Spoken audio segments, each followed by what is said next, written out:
अचेरी के बारे में सुना है? अचेरी एक ऐसी अर्बन लेजेंड है जो ना सिर्फ हमारे देश में बल्कि पूरी दुनिया में काफी फेमस है। ये एक ऐसी छोटी बच्ची की आत्मा होती है जो बहुत ही ज्यादा सताई हुई होती है।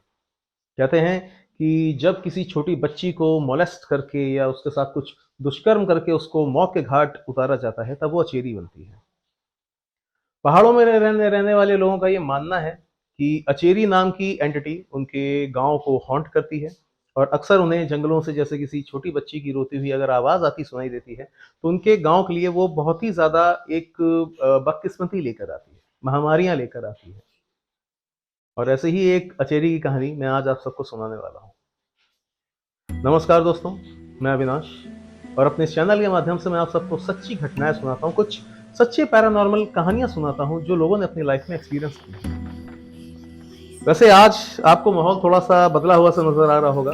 इसका रीज़न जो है वो ये है कि ज़्यादातर मैं अपने स्टूडियो में ही शूट करता हूँ। लेकिन क्योंकि मैं पिछले कुछ दिनों से अपने स्टूडियो में नहीं हूँ, इसलिए आपको आज ये एक अलग सी लोकेशन देखने को मिल रही है जो कि हॉरर कंटेंट के हिसाब से आई थिंक काफ़ी बेहतर है। और हो सकता है आने वाले कुछ 1-2 वीडियोज़ में भी आपको ऐसी कुछ अलग-अलग लोकेशंस देखने को मिलेंगी। तो आज की जो कहानी है, ये 4 दोस्तों की है, जो गुड़गाँव में एक मल्टीनेशनल कंपनी में साथ में काम करते थे और कुछ साल पहले वो लोग अपने किसी फ्रेंड की शादी में उत्तराखंड के लोहाघाट गए थे। अच्छा, इन चारों दोस्तों से मैं आपको इंट्रोड्यूस कराता हूँ। ये 4 दोस्त हैं ऋषि, भानु, पूजा एंड मुस्कान। इन चारों के साथ में एक और इनका फ्रेंड है जो इनकी कंपनी में काम करता था, जिसका नाम क्षितिज था। क्षितिज जो था वो उत्तराखंड के लोहाघाट के आगे कोई गांव पड़ता है वहां का रहने वाला था एंड उस रोज उसकी शादी थी। उसने अपने सारे कंपनी में जितने उसके फ्रेंड्स थे सबको उसने अपनी शादी में आने के लिए इनवाइट किया था। अच्छा, ये चारों जो थे ये क्षितिज के कुछ ज़्यादा ही खास दोस्तों में से थे। तो बाकी तो ऑफिस वालों ने उसे मैसेज पे विश कर दिया, कॉन्ग्रेट्स कर दिया, लेकिन इन चारों ने अपने दोस्त की शादी में जाने का डिसीजन लिया। ऋषि की कार से ये चारों लोग उत्तराखंड के लिए निकले, लोहाघाट के लिए निकले, लेकिन इन लोगों से गलती तो नहीं कहूँगा, मजबूरी होती है हर किसी की। इन लोगों से वहाँ निकलने में थोड़ी-सी देर हो गई क्योंकि क्षितिज ने इनसे कहा था कि जिस दिन इनकी उसकी शादी है, ये लोग उससे 1 दिन पहले पहुँच जाएँ या फिर जिस दिन शादी है उस दिन मॉर्निंग में पहुँच जाएँ। लेकिन क्योंकि इन लोगों को ऑफ़िस का कुछ काम था या अपना कोई पर्सनल काम भी होगा, इस वजह से ये लोग थोड़ा-सा इनको निकलने में देरी हो गई और लोहाघाट पहुँचते-पहुँचते इनको लगभग शाम हो गई थी। शाम भी क्या, मतलब सूर्यास्त हो चुका था एंड उसके बाद ये लोहाघाट पहुँचे थे। उसी दौरान इनकी बात क्षितिज से हुई तो क्षितिज ने इनसे कहा कि अब क्योंकि रात हो गई है तो तुम लोग वहीं पे कहीं शहर में कोई होटल देखकर रुक जाओ, मेरे गाँव तक आने की तुम लोगों को कोई ज़रूरत नहीं है। इन लोगों को लगा कि शायद क्षितिज इन लोगों की चिंता कर रहा है या थोड़ा-सा नाराज़ हो गया है कि मेरी अपने खास दोस्त की शादी में तुम लोग इतना देर से आ रहे हो, तो इससे अच्छा मत ही आओ तुम लोग। लेकिन इन लोगों ने क्षितिज के गाँव जाने का डिसीजन लिया और जीपीएस की मदद से ये लोग रास्ता ढूँढते हुए उस गाँव की तरफ चल दिए। जीपीएस जब तक चल रहा था तब तक तो ये लोग सही रास्ते पे जा रहे थे, लेकिन तभी अचानक से उस रास्ते में जीपीएस का चलना बंद हो गया। इनमें से किसी के भी मोबाइल में कोई नेटवर्क नहीं आ रहा था। अब भाई ठीक बात है क्योंकि पहाड़ों में हर जगह नेटवर्क नहीं आता है, तो ये लोग अंदाज़न एक रास्ता पकड़कर उस पे चलते रहे। ये जंगल का रास्ता था और बहुत ही काफ़ी सुनसान था, रात हो चुकी थी और इन लोगों की जो कार जा रही थी, ना इनके आगे इनको कोई व्हीकल नज़र आ रहा था, ना इनके पीछे कोई आ रहा था। सिर्फ़ उस सुनसान सड़क पर सिर्फ़ इन्हीं की कार जा रही थी। अच्छा, कुछ 1 डेढ़ घंटा चलने के बाद थोड़ा-सा इन लोगों को डर-सा लगा कि यार कहीं हम लोगों ने गलत रास्ता तो नहीं पकड़ लिया है। लेकिन तभी इन्हें कुछ दूर चलने के बाद सड़क के किनारे एक चाय की टपरी नज़र आई। अच्छा, चाय की टपरी ऐसे सुनसान रास्ते पर देखकर इनको थोड़ा-सा बेहतर महसूस हुआ कि चलो हाँ, यहाँ पे कोई मतलब आबादी तो नहीं कहेंगे लेकिन कोई तो मतलब ये रास्ता ऐसा है कि लोग यहाँ से रात में निकलते होंगे, तभी इतनी रात को वो एक चाय की टपरी वहाँ पर उनको मिली है। ज़्यादा रात नहीं हुई थी, ज़्यादा से ज़्यादा साढ़े 8-9 बजे होंगे, लेकिन कहते हैं कि पहाड़ों में रात जल्दी हो जाती है और काफ़ी घनी भी। इन लोगों ने अपनी कार उस चाय की टपरी के पास लगाई। वहाँ पर एक बुजुर्ग आदमी बैठा था जो चाय बना रहा था। अच्छा, क्योंकि ये फ़ेब या मार्च का महीना था, तो बर्फ़ तो वहाँ पर नहीं थी, लेकिन हाँ, सर्द हवाएँ ज़रूर थी, मौसम भी थोड़ा-सा ठंडा था। तो इन लोगों को ये लगा कि थोड़ा-सा चाय-वाय पी लेते हैं एंड उसके बाद हम लोग आगे चलते हैं क्षितिज के गांव के लिए। जब ये उन बुजुर्ग के पास गए, उन्होंने चाय ऑर्डर की, तो चाय पीते पीते ये लोग आपस में बातें कर रहे थे। तभी उन बुजुर्ग ने इन लोगों से पूछा कि आप लोग कहाँ जा रहे हैं। तो ऋषि ने जवाब दिया कि बाबा हम लोग हमारे फ्रेंड की शादी में जा रहे हैं। जो भी उसका क्षितिज का गांव था, उन्होंने वो गांव का नाम बताया ऋषि ने। तो उस उन बुजुर्ग ने कहा कि बाबू आपने गलत रास्ता पकड़ लिया, क्योंकि उस गांव तक जाने का जो सबसे एक छोटा रास्ता है वो थोड़ा सा पीछे से होकर जाता है। आप लोग काफी आगे निकल आए हैं, ये रास्ता आपको काफी लंबा पड़ेगा और काफी खतरनाक रास्ता भी है। उन बुजुर्ग ने ये खतरनाक शब्द का इस्तेमाल करके उनको एक तरीके से थोड़ा सा वार्न किया था कि वो आगे ना जाए। लेकिन क्योंकि ये लोग काफी देर से चल रहे थे और काफी आगे तक निकल आए थे, तो इन लोगों को थोड़ा वापस से जाकर छोटा रास्ता पकड़ना थोड़ा सा इन लोगों को आलस लगा और लगा कि यार कौन वापस जाए और फिर से वो छोटा रास्ता पकड़े। तो उससे बेहतर है हम इसी रास्ते को, हमने लगभग आधा कवर कर लिया होगा, तो हम लोग इसी को कवर करके सीधे क्षितिज के गांव पहुंच जाएंगे। अभी तक कहानी में मजा आ रहा होगा आपको, क्योंकि लोकेशन भी काफ़ी हॉन्टिंग सी लग रही है, आपको हॉन्टेड सी लग रही है, और बारिश भी हो रही है बाहर, तो आपको थोड़ी सी इधर उधर की आवाज़ें भी आ रही होंगी। जैसा मैंने आपसे कहा, मैं अपने स्टूडियो में शूट नहीं कर रहा हूँ, तो बाकी कुछ चीज़ों को थोड़ा सा आप अवॉइड कीजिएगा। वापस से कहानी पे आता हूँ। तो उन बुजुर्ग ने इनसे बोला कि बाबू आप लोगों का आगे जाना ठीक नहीं है, क्योंकि ना ही ये रास्ता इतना सेफ है और ना ही यहाँ पे जो चीज़ें पाई जाती हैं वो इतनी सेफ हैं। उन बुजुर्ग की बात ये लोग समझ नहीं पाए कि वो क्या कहना चाह रहे थे। लेकिन एक बात तो तय थी कि वो बुजुर्ग इनको किसी चीज़ से वार्न कर रहे थे, किसी चीज़ से इनको सावधान करना चाह रहे थे। लेकिन जब उन बुजुर्ग ने देखा कि ये लोग उनकी बात मानने को तैयार नहीं थे और ये लोग सीधे अपनी मंजिल की तरफ ही जाना चाह रहे थे, तो उन बुजुर्ग ने ऋषि को अपने पास बुलाकर ऋषि को एक लाल रंग का रुमाल दिया। तो ऋषि ने पूछा कि बाबा ये क्या है। तो उन बुजुर्ग ने बोला कि बेटा आप इसको अपने साथ बाबू रख लीजिए, ये हमारी कुल देवी के यहाँ का कपड़ा है, उनके मंदिर का कपड़ा है, वस्त्र है, और इसको अगर आप अपने साथ रखेंगे तो आपके ऊपर जो भी मुसीबत आनी होगी हमारी कुल देवी उससे आपकी रक्षा करेंगी। अच्छा, क्योंकि ये लोग थोड़े से मॉडर्न हैं और इन सब चीज़ों के बारे में, मतलब इतना कुल देवी देवताओं के बारे में या ईश्वर के बारे में इतना ज़्यादा ज्ञान नहीं रखते हैं, तो उसने उनसे, उन बुजुर्ग की रिस्पेक्ट करते हुए वो कपड़ा उनसे ले तो लिया, लेकिन उसने वो कपड़ा ना ही अपनी पॉकेट में रखा, ना ही कार के अंदर जहाँ ये लोग बैठे हैं वहां पर रखा, बल्कि इसने अपने कार की डिक्की खोली एंड उसमें उसने वो कपड़ा डाल दिया। ये चारों कार में बैठे एंड वापस से अपनी मंजिल के लिए निकल दिए। चाय की टपरी पार किए हुए इनको करीब अभी आधा घंटा ही हुआ होगा, कि जैसे मैंने बताया कि सर्दी का माहौल था और प्लस ये लोग चाय पानी करके आए थे, तो इन लोगों को थोड़ा सा वॉशरूम जाने की नौबत सी आई। तो एक जगह जाकर ऋषि ने सड़क के किनारे अपनी कार रोकी, और सच बताऊं तो वॉशरूम जाने की जो ज़रूरत थी वो पूजा और मुस्कान की थी।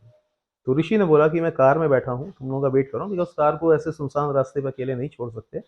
उसने भानु से कहा कि तुम लड़कियों के साथ जाओ और ये लोग जब फ्रेश हो जाएं तो इनके साथ, मतलब वहीं थोड़ा सा दूर खड़े रहकर इनको थोड़ा सा, मतलब वॉच करना, मतलब आई मीन प्रोटेक्ट, मतलब एक सेफ्टी के पर्पज से तुम वहाँ पे इनके साथ में रहना, एंड उसके बाद जब ये लोग फ्रेश हो जाएं तब तुम लोग वापस आ जाना।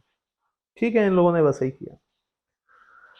इन लोगों ने सड़क से नीचे उतरकर जंगल का रास्ता लिया और थोड़ा सा जंगल के अंदर जाकर झाड़ियों के पीछे लड़कियां फ्रेश होने चली गई, एंड जो भानु था वो थोड़ा थोड़ा सा दूर खड़ा होकर इन लोगों के आने का वेट करने लगा।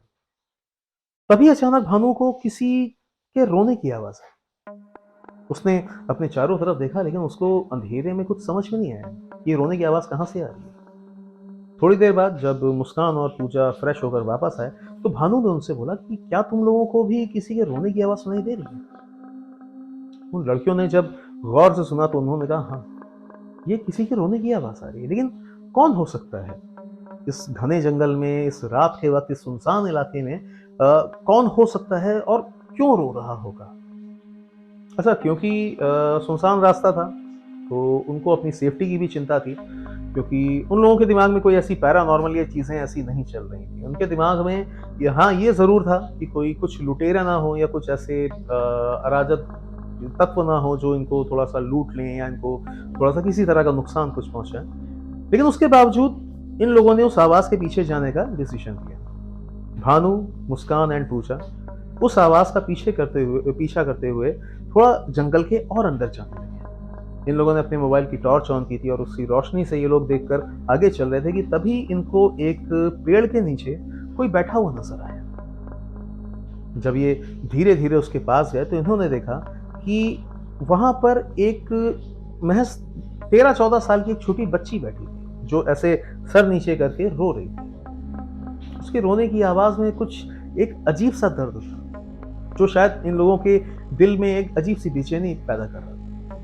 तभी हिम्मत करते हुए मुस्कान ने आगे बढ़ के उस बच्ची से पूछा कि तुम कौन हो और यहाँ क्या कर रही हो। उस बच्ची ने जैसे ही सर उठाकर उन लोगों को देखा, उन सब ने मोबाइल के रोशनी में देखा कि वो एक बहुत ही प्यारी बच्ची, और उसकी आंखें रो रो कर लाल हो गई थी, गाल सूज गए थे और बहुत गोरा रंग था उस बच्ची का। बहुत प्यारी बच्ची थी, लेकिन वो रोती हुई उन्हें बिल्कुल भी अच्छी नहीं लगी। तो जब उस बच्ची से उन लोगों ने ज़्यादा पूछा तो उस बच्ची ने बताया कि मैं यहीं पास के एक गांव में रहती हूँ और कुछ लोग मुझे ज़बरदस्ती यहाँ जंगल में लेकर आए थे, और उसके बाद से मुझे पता नहीं मैं कहाँ आके अटक गई हूँ या भटक गई हूँ, और मुझे बस मेरे घर वापस जाना है, अपनी माँ के पास वापस जाना है। इन लोगों को बच्ची की बात सुनकर उस पर तरस आया। इन लोगों ने सारी जानकारी लेना ज़रूरी नहीं समझा, लेकिन हाँ, उनको ये लगा कि इतनी रात में सुनसान एरिया है, घना जंगल है, कोई जंगली जानवर यहाँ पे किसी बच्ची को कुछ नुकसान ना पहुँचाएँ। तो इन्होंने बच्ची से कहा कि कोई बात नहीं, तुम हमारे साथ चलो और अपना तुम हमें गाँव कहाँ पे है तुम बता देना, हम तुम्हें वहाँ पर छोड़ देंगे। इन लोगों ने तीनों ने उस बच्ची को अपने साथ में लिया और वापस से अपनी कार की तरफ चल दिए। कार में ऋषि बैठा इन सबके लौटने का इंतजार कर रहा था। जब काफी देर हो गई इनको, ये लोग नहीं आए, तो ऋषि को लगा कि यार इन लोगों को इतना टाइम क्यों लग रहा है। वहाँ जंगल में मतलब रात के समय ये लोग गए हैं, फ्रेश होकर इनको तुरंत आ जाना चाहिए था, लेकिन इतना टाइम इनको क्यों लग रहा है। तभी ऋषि ने देखा कि ये तीनों एक छोटी बच्ची के साथ कार की तरफ आ रहे थे। तो ऋषि को भी अजीब लगा कि यार इतने सुनसान जंगल, इस सुनसान रास्ते में, घने जंगल में, रात के इतने वक्त ये लोग, इनको ये बच्ची यहाँ कहाँ मिल गई। लेकिन जब वो उस बच्ची को लेकर आए, उन्होंने ऋषि को भी उस बच्ची की सारी बातें बताई, तो ऋषि का भी दिल पसीज गया एंड उसने कहा ठीक है, पहले हम इस बच्ची को उसके घर छोड़ेंगे, उसके बाद हमें जहाँ जाना है हम वहाँ पर जाएंगे। इन लोगों ने बच्ची को कार में बैठाया और वो कार आगे बढ़ चली। अच्छा, ऋषि कार ड्राइव कर रहा था, उसके बगल में पैसेंजर सीट पर भानु बैठा था। दोनों लड़कियां मुस्कान और पूजा पीछे बैठी थी बैक सीट पर, और उन दोनों लड़कियों के बीच में वो बच्ची बैठी थी। उन लोगों ने बच्ची से उसका नाम पूछा। बच्ची ने अपना नाम सपोज लाली बताया। तो उससे पूछा कि तुम यहाँ कैसे। वो बार बार यही कह रही थी कि मुझे कुछ लोग इस जंगल में लाए थे और वो मुझे यहाँ छोड़कर चले गए हैं और मुझे अपने घर वापस जाना है, अपनी माँ के पास। उन लोगों ने उसके गांव की पहचान पूछी, तो जो भी उसने बताया कि यहाँ से इतने दूरी पे कोई एक बगीचा पड़ेगा, या जो भी ऐसी लोकेशन उसने बताई, वहां उसके पास में मेरा गांव है। तो उस बच्ची के बताए अनुसार ऋषि ने कार उसी डायरेक्शन में ले जानी शुरू कर दी। तभी अचानक उस रास्ते पर अचानक से एक कोहरा आ गया। धुंध जैसे छा गया हो उनके पूरी कार की आंखों के सामने। और पहाड़ी एरिया है, ठीक है, यहाँ पे पहाड़ी एरिया में कई बार ऐसा होता है कि अचानक से कोहरा आ जाता है, अचानक से बादल आ जाते हैं। लेकिन अजीब बात यह थी कि जो कोहरा था वो सिर्फ कार के बाहर नहीं था। ऐसा लग रहा था मानो जैसे वो कोहरा कार के अंदर भी छा रहा। पर ये कैसे हो सकता था, क्योंकि कार के सभी शीशे चढ़े हुए थे और एक ऐसी भी कोई जगह नहीं थी जिससे वो कोहरा कार के अंदर आ सके। और जैसे जैसे बाहर का कोहरा घना होता जा रहा था, वैसे ही वैसे कार के अंदर का भी कोहरा घना होता जा रहा था। इन लोगों का मान लो एक तरीके से दम घुटने लगा, और एक पॉइंट के बाद इन लोगों को कुछ भी दिखाई देना बंद हो गया। उनकी आंखों के सामने सिर्फ वो घना कोहरा था। वो अपने बगल में बैठे शख्स को भी नहीं देख पा रहे थे। जब ये स्थिति हुई तो ऋषि ने एकदम से कार का ब्रेक लगाया एंड उसने कहा सब लोग ठीक हो। तभी वो कोहरा अचानक से छट गया, कार के अंदर भी और कार के बाहर भी। अचानक से बैक सीट से मुस्कान के चीखने की आवाज आई एंड जैसे ही सबने, लड़कों ने भी पलट कर देखा तो देखा दोनों लड़कियां डरी हुई बैठी हुई थी। एंड जैसे ही इन लोगों ने भी पीछे देखा, इन लोगों की भी जान सूख गई, क्योंकि बैक सीट पर सिर्फ मुस्कान और पूजा ही बैठे थे। वो बच्ची उन दोनों के बीच में जो बैठी थी वो गायब थी। पर उन्हें समझ में आया ये हुआ कैसे, क्योंकि जो बच्ची दो लड़कियों के बीच में बैठी थी, अगर वो कार से बाहर भी जाती तो वो दरवाज़ा खोल कर जाती या मुस्कान या पूजा को पार करके जाती, टाप कर जाती, नांग कर जाती, तो उन लोगों को इस बात का एहसास होता, लेकिन उनको ऐसा कोई भी एहसास नहीं हुआ। तभी अचानक भानु ने घबराते हुए अपने दोस्तों से कहा कि वो सामने देखो। एंड जैसे ही उन्होंने सामने देखा, उन्होंने देखा वो लोग एक पुराने बंजर गांव के बीच के मैदान पर खड़े थे, और उस गांव के सामने वाली जो एक पुरानी सी झोपड़ी थी, उसके बाहर वही बच्ची बैठी रो रही थी। उसके रोने की आवाज उन सबके कानों में तीर की तरह चुभ रही थी, उनके दिल पर उतर रही थी। वो तुरंत समझ गए कि वो बच्ची जो थी वो कोई इंसान नहीं थी, बल्कि वो एक आत्मा थी। उस बच्ची को देखकर वो सब लोग बहुत ज्यादा घबरा गए एंड सब ने कहा, ऋषि जल्दी से गाड़ी भगा। ऋषि ने तुरंत कार स्टार्ट की एंड तुरंत वो वहां से उसने वो गाड़ी भगाई, लेकिन वो जितना तेज वो गाड़ी भगा रहा था, उसे ऐसा लग रहा था कि वो पूरा का पूरा गांव उतनी ही तेजी से उनकी कार के साथ चल रहा। ऐसा लग रहा था मान लो जैसे वो गांव उनका पीछा कर रहा या उनकी कार उस जगह से निकल ही नहीं पा रही। उस बच्ची के रोने की आवाज तेज होती जा रही थी और इन सब लोगों की हालत खराब होती जा रही थी। ऋषि ने 70-80 की स्पीड में वो कार भगाई, लेकिन फिर भी वो उस गांव से निकल नहीं पाया। अचानक से तभी बच्ची की आवाज रोने की आवाज आना बंद हो गई और उनकी कार वहीं पे अचानक से रुक गई। अब उन्होंने जब सामने झोपड़ी की तरफ देखा तो वो बच्ची वहां पर नहीं बैठी, लेकिन तभी एक बार फिर से उस बच्ची के रोने की आवाज आई, पर इस बार कार के अंदर से। लेकिन जब इन लोगों ने कार में पलट कर देखा तो कार में कोई भी बच्ची नहीं थी सिवाय इन चारों के। ये लोग इतना ज्यादा घबरा गए, ये लोग तुरंत अपने दरवाजे खोलकर कार से बाहर उतर के खड़े हो गए। जैसे ही ये लोग बाहर निकले, इन्होंने कार के शीशे से कार के अंदर बैठी हुई उसी बच्ची को देखा, लेकिन इस बार उस बच्ची के चेहरे पे मासूमियत नहीं थी, बल्कि एक भयानक चेहरा था। उस बच्ची के चेहरे को देखकर ऐसा लग रहा था जैसे उसे बहुत सारे कट्स हों उसके चेहरे पर। इनफैक्ट उसकी एक आंख भी नहीं थी, ऐसा लग रहा था जैसे वो कोई एक आधा सड़ा हुआ कंकाल। एंड जैसे ही उस बच्ची को इन लोगों ने देखा, इन सब की जान सूख गई और इन लोगों ने ये बात मान ली कि अब ये लोग वहां से जिंदा बचकर नहीं जा सकते। पर तभी वहां पर किसी की जोर से चिल्लाने की आवाज आई, चंपा मैया की जय। दोस्तों, इन चारों ने ये आवाज सुनी है और इन चारों का कहना है कि ये आवाज उन्हीं बुजुर्ग की थी जो उस चाय की टपरी पर इनको मिले। लेकिन उस वक्त ये लोग इतना घबराए हुए थे कि इन्होंने पलट कर नहीं देखा कि वो बुजुर्ग कहाँ पर हैं। एंड जैसे ही उन्होंने चंपा मैया की जय नाम का आवाज सुनी, अचानक से ऋषि को याद आया कि उन बुजुर्ग ने ऋषि को एक लाल रुमाल दिया था जो उनकी कुल देवी का था और कहा था कि ये आपकी रक्षा करेंगे। ऋषि ने हिम्मत करते हुए कार की तरफ दौड़ा एंड उसने तुरंत डिक्की खोली एंड वो रुमाल निकाला। एंड जैसे ही रुमाल निकाल कर उसने डिक्की बंद की, उसने देखा कि वो बच्ची कार के अंदर से गायब हो चुकी थी और अब उसके रोने की आवाज भी नहीं आ रही। ऋषि ने अपने दोस्तों को इकट्ठा किया और कहा, जल्दी से कार में बैठो। सब लोग डर रहे थे, लेकिन ऋषि ने इनको आश्वासन दिया कि अब कोई खतरा नहीं होगा, जल्दी से कार में बैठो, हमें यहाँ से निकलना है। उसके दोस्तों ने उसकी बात मानी एंड सब लोग कार के अंदर जाकर बैठ गए। एंड ऋषि ने फौरन कार स्टार्ट करते हुए वहां से भगानी शुरू की। एंड इस बार किस्मत से उनकी कार उस गांव से दूर निकल गई। एंड कुछ आगे जाने के बाद वो कार जो थी वो एक ऐसे रास्ते पर आ गई जहां उन्हें बाकी और भी गाड़ियां नजर आने लगी। तो इनको समझ में आया, थोड़ा सा मन में हल्का फील हुआ, ये लोग शायद अब सही रास्ते पर आ गए थे।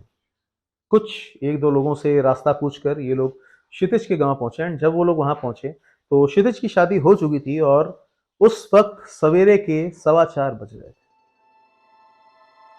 अब ये इन लोगों को भी समझ में नहीं आया कि यार जो भी घटना इनके साथ हुई, उस चाय की टपरी से लेकर बच्ची का मिलना, उस गांव में अटकना, इनके साथ वहां से बचकर आना, क्षितिज के गांव पहुंचना, इसमें ज्यादा से ज्यादा 2-3 घंटे लगे होंगे।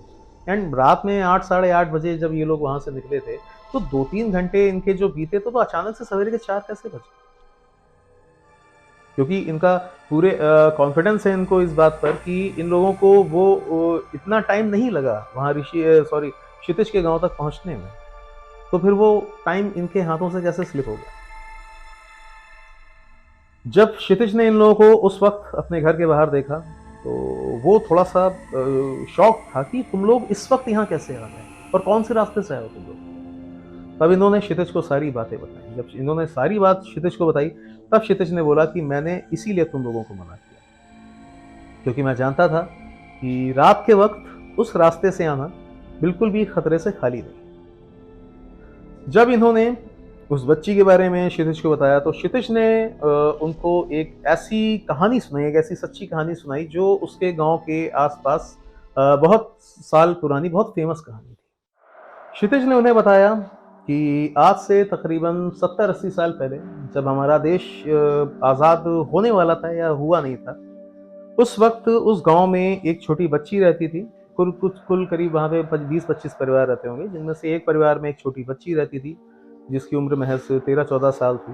एंड ऐसा कहा जाता है कि उस गाँव का जो मुखिया था, उसके मुखिया ने या उसके बेटे ने उस बच्ची के साथ कुछ दुष्कर्म किया था और उसे पास के जंगल में ले जाकर मार के दफना दिया था। लेकिन उसके बच्ची के गायब होने के कुछ समय बाद से उस गांव में उसी बच्ची के रोने की आवाज़ आती थी जंगलों से। एंड धीरे धीरे गांव में लोगों की तबीयत बिगड़नी शुरू हुई, कुछ लोगों की आकस्मिक मृत्यु भी हो गई। और उन गांव वालों का मानना है कि वो बच्ची जो थी वो अचेरी बन गई। और उस अचेरी से बचने के लिए कहते हैं कि लोग अपने साथ में लाल कपड़ा रखते हैं या हाथों में लाल रिबन बांधते हैं, जिससे, क्योंकि ऐसा माना जाता है कि अचेरी जो है वो लाल रंग से थोड़ा सा डरती है। मतलब यह लाल रंग, जिसके पास लाल रंग का कपड़ा होता है, रुमाल होता है या रिबन होता है, अचेरी उनको नुकसान नहीं पहुंचाती है। लेकिन उसके बावजूद भी अचेरी इतना, वो जो बच्ची थी इतनी ज़्यादा गुस्से में थी कि उसके प्रकोप से वो गांव नहीं बच पाया और कुछ ही समय में गांव वालों ने वो पूरा गांव ही खाली कर दिया। और कहते हैं आज भी वो गांव पूरी तरह से खाली है। जब ये सारी कहानी इन सब लोगों को पता चली, तो इन लोगों ने बिल्कुल भी समय वहाँ पे वेस्ट करना ज़रूरी नहीं समझा क्षितिज को, क्योंकि उसकी शादी हो चुकी थी ऑलरेडी। प्लस क्षितिज ने बोला कि तुम लोग आज रुक जाओ, तुम लोग आराम से जाना वहाँ पे। लेकिन इन लोगों का पहली ट्रिप इनकी लोहाघाट की इतनी ज़्यादा डरावनी थी कि इन लोगों ने वहाँ पर रुकना ज़रूरी नहीं समझा। इन्होंने कहा बस सुबह हो गई है, हम लोग सुबह सुबह ही ये रास्ता पार करके किसी तरह इस जगह से निकल जाएं, उसके बाद हम गुड़गांव तो कभी भी चले जाएंगे। हम लोग शहर में जाके किसी होटल में रुक जाएंगे या कोशिश करेंगे रात तक हम लोग गुड़गांव दिल्ली पहुंच ही जाएं। इन लोगों ने बिल्कुल भी समय वेस्ट नहीं किया। लेकिन क्योंकि ये रास्ता दोबारा से ना भटक जाए, इसलिए क्षितिज ने अपने किसी कजिन को इनके साथ भेजा कि तुम इन्हें शहर तक, मेन जो शहर है वहां तक तुम इन्हें छोड़कर आ जाओ। जब ये लोग क्षितिज के कजिन के साथ वापस जा रहे थे, तो ये लोग उसी रास्ते से निकले जहां से ये लोग रात में आए थे। तो ऋषि ने एकदम से बोला कि यार वो जो चाय वाला था वो अचानक से उस गांव में क्या कर रहा था, उसकी चाय की टपरी जो पड़ेगी, एक बार चल के हम उससे जरा बात करते हैं। एंड जब ये लोग वहां पर पहुंचे तो इन्होंने देखा वहां पर कोई भी चाय की टपरी नहीं थी। अब इस बात पे ये लोग और ज्यादा सरप्राइज हो गए कि यार रात में तो हमने यहाँ रुककर चाय पी थी, क्योंकि वो जो एरिया था, जो भी निशानी इन्होंने देखी हो कि यहाँ पे कोई माइलस्टोन था या जो भी चीज़ थी कि यहाँ पे इसके पास में ये चाय की दुकान थी, तो इन लोगों ने जब अपनी कार रोकी और सब जगह देखा, वहाँ कोई भी चाय की दुकान नहीं थी। तो जो क्षितिज का जो कजिन इनके साथ में था, उसने पूछा कि भैया आप लोग यहाँ क्यों रुके हो? तो उन्होंने इसको बताया कि यहाँ पर एक चाय की टपरी थी, रात में हम लोग यहाँ पर आके हम लोगों ने चाय पी थी। लेकिन क्षितिज के कजिन ने बोला कि भैया मैं पिछले 15 साल से इसी रास्ते से निकल रहा हूँ। यहाँ पर ये जो भी 20-25 किलोमीटर का जो एरिया है, इस रास्ते पर एक भी चाय की टपरी नहीं है और मैं लगभग, आप समझिए, रोज ही निकलता हूँ यहाँ। अब ये बात इन लोगों के लिए और भी ज्यादा शॉकिंग थी, क्योंकि पिछली रात जो इनके साथ में चीजें हुई थी, उसमें वो जो चाय वाले बुजुर्ग थे, उनको भी उन्होंने महसूस किया था कि उन्होंने जो भी उनको बोला था या जो मदद की थी। तो इनको ये समझ में नहीं आया कि आखिर वो बुजुर्ग कौन थे। सही मायनों में अगर मैं आपको बताऊं तो या तो वो ईश्वर के भेजे कोई दूत थे, या फिर कोई ऐसी पुण्य आत्मा थी जो उनको मुसीबत से बचाने के लिए वहां पर आई थी। उन्होंने उस जगह को हाथ जोड़कर प्रणाम किया, उन बुजुर्ग का धन्यवाद किया और अपनी कार से वापस आ गए। आज इस बात को 4 साल बीत चुके हैं, लेकिन आज भी ये चारों कहते हैं कि हम लोग कभी भी अगर पहाड़ों पे जाते हैं तो हमें वही पुरानी रात याद आती है जो 4 साल पहले उन्होंने एक्सपीरियंस की थी। एंड मैं अपने जो व्यूअर्स हैं उनसे भी मैं कहना चाहूँगा कि अगली बार जब आप पहाड़ों पर घूमने या छुट्टी मनाने जाएं और आपको जंगलों से किसी की रोती हुई आवाज़ आती सुनाई दे, तो खबरदार हो जाइएगा, क्योंकि हो सकता है आपका पाला अचीरी से पड़ जाए। आज की कहानी यहीं ख़त्म होती है दोस्तों, एंड आई होप कि आपको ये कहानी बहुत अच्छी लगी होगी। अगर आपको ये वीडियो अच्छा लगा है तो आप इसे लाइक करें। अगर कोई सुझाव देना है तो आप कमेंट बॉक्स में आप अपना सुझाव दे सकते हैं, एंड प्लीज़ मेरे चैनल को सब्सक्राइब ज़रूर करें और अपने दोस्तों के साथ शेयर करें, जिससे इस परिवार में और भी नए सदस्य जुड़ सकें। पिछले कुछ टाइम से मेरे सब्सक्राइबर काफ़ी बड़े हैं और आज मेरा जो सब्सक्राइबर काउंट है वो 1K पहुंच गया है, जो कि हाँ, हो सकता है लोगों के लिए बहुत कम हो, but as a new YouTuber मेरे लिए बहुत ही एक अच्छा अमाउंट है। लेकिन कहते हैं ना कि जितना मिल जाए उतना कम है। तो आज जो 1K है, मैं चाहूँगा ये 100K हो या 1000K हो, तो उसके लिए आप सबके प्यार की बहुत ज़्यादा ज़रूरत है। और इसी के साथ अगर आपके पास कोई सच्ची पैरानॉर्मल कहानी है या कोई ऐसा एक्सपीरियंस है जो आपके साथ या आपके फैमिली मेम्बर्स के साथ या फिर आपके फ्रेंड्स के साथ घटित हुआ है, तो आप उसे मेरी मेल आईडी पे सेंड कर सकते हैं, वॉइस नोट के माध्यम से या फिर टेक्स्ट के माध्यम से। तो आशा करता हूँ महादेव आप सबकी रक्षा करें, आपके परिवारों की रक्षा करें, और मिलता हूँ आपसे एक अगले वीडियो में एक अगली सच्ची कहानी के साथ। तब तक के लिए जय बाबा की। ओम नमः शिवाय।